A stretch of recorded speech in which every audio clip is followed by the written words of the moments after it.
Medal of Honor Vanguard. Let me preface this review by saying the only Medal of Honor games I've ever played was the original on the PC. I really enjoyed it, and I don't really know why I never played another until now. But I have to say, I didn't hate playing it on the Wii. It was just a different experience.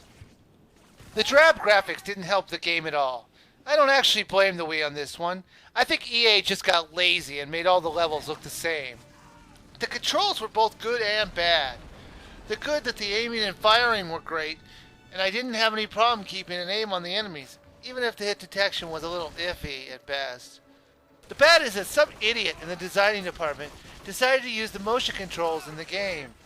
This just isn't the type of game to use motion controls. And if you have to put them in, don't screw them up!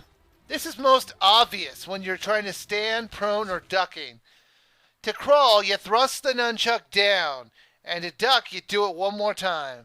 You thrust the nunchuck up from the ducking position to crawl, then one more time to the standing position. There are just two problems with this. One, while getting into the action of the game, you can often accidentally move into one of those weird positions. That could seriously slow you down if you don't notice it. Two, here's the major problem.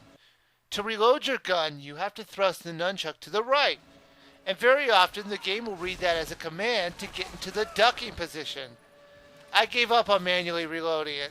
It was just so flaky on reading it that it was not worth it. You could also use the C and the Z button for duck, prone, and standing, instead of the broken motion controls, and those work great.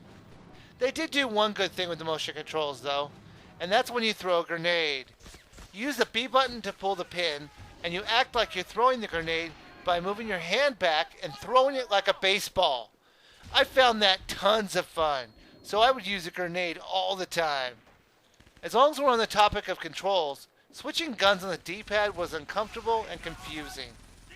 The twist of this game is you can parachute into levels, and you can actually land in different starting positions, although I really didn't notice any difference in where you landed. The game has a multiplayer, but since I don't have a second nunchuck, I couldn't review that part of it. But the fact that it's a split screen instead of online play tells me it's probably not that good. The game is just like when I played the original years ago. But I don't know if that's a compliment. They seem to be just recycling the same ideas over and over again. I wish I could recommend this game.